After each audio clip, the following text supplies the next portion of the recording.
Welcome to Pindar Poetry. We hope you learned something new. You begin by confirming the meter and probe are ready.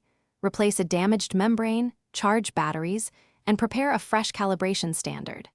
Once done, calibrate against the correct standard at the reference temperature.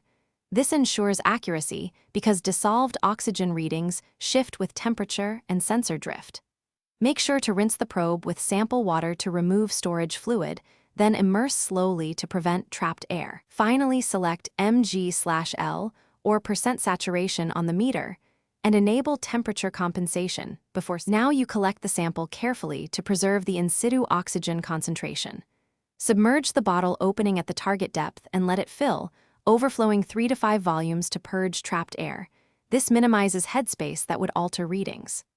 Cap underwater to prevent gas exchange, and transfer the probe into the cap sample if using a lab titration method.